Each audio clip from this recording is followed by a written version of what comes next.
Si vous aimez le soleil, le sable et la mer, et tous les attraits qu'une grande ville a à vous offrir, alors vous aimerez Honolulu.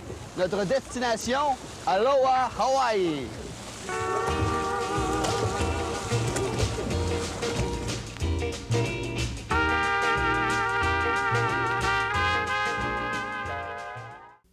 On retrouve avec nous notre grand voyageur, Guy Lemieux.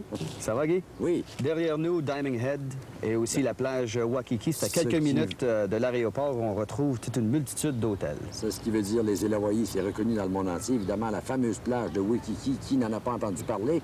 Bon, on vous la montre aujourd'hui, alors si ça vous donne le goût de venir, c'est le temps. Et cette fameuse plage, bien, tout au long, c'est parsemé des hôtels les plus luxueux les uns que les autres. La saison haute, bien, disons, on s'en doute bien, c'est en hiver, surtout février et mars, mais c'est un peu surprenant peut-être de dire que l'été, il y a assez de monde aussi. C'est bondé de touristes. C'est bondé de touristes. Il y a les palmiers et il y a surtout la sympathie des Hawaïens eux-mêmes. C'est un peuple formé en partie de Polynésiens et tout ça.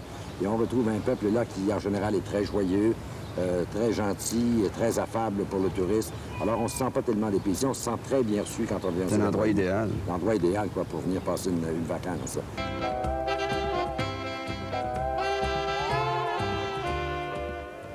On se retrouve présentement dans l'endroit le plus couru de l'Amérique, soit la plage de Waikiki. Plus de 4 millions de visiteurs ici par année. Guy, c'est un endroit formidable. C'est un endroit formidable. Et Waikiki, évidemment, est l'attrait majeur d'Hawaï.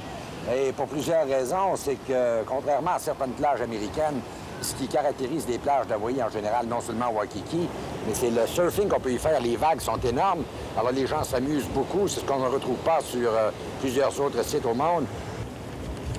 Maintenant, après 2 ou 3 jours de plage, de soleil, parce qu'il faut certainement mentionner que le soleil ici est non seulement bon, mais il peut être dangereux aussi si on en prend un peu trop. Ouais, après 2-3 jours, là... Après 2-3 jours, il y a certainement des sites à visiter qui sont pas trop loin de la région de Waikiki et de Honolulu comme tel. Il y a beaucoup de sites. On a parlé dans les entrevues précédentes, évidemment, de Pearl Harbor, du musée polynésien.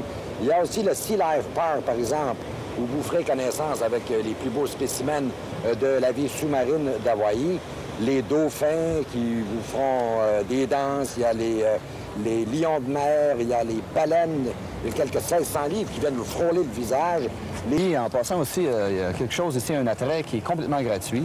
C'est le zoo de Waikiki, qui est à quelques minutes, justement, c'est à la fin de la plage, comme telle, en s'en allant vers Diamond Head. Maintenant, si on parlait du fameux luau, on peut pas se rendre à Hawaï sans participer à un luau. Bon, le luau, expliquons qu'il s'agit en somme, au départ, d'une espèce de festin fait de mets polynésiens, évidemment, mais qui est accompagné d'un spectacle absolument fabuleux.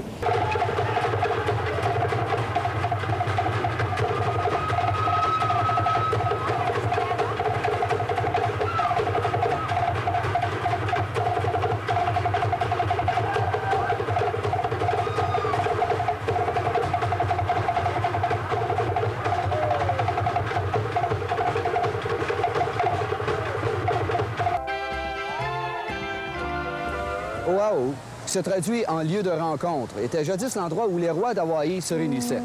Depuis ce temps, des millions de visiteurs ont su apprécier toute la beauté de cette île. L'offrande d'Honolulu est tout simplement une vie soit aisée ou palpitante. Alors que ce soit des visites organisées, des tête-à-tête sous les étoiles ou des bains de soleil sur le sable blanc, Honolulu vous attend. Mahalo d'Hawaï.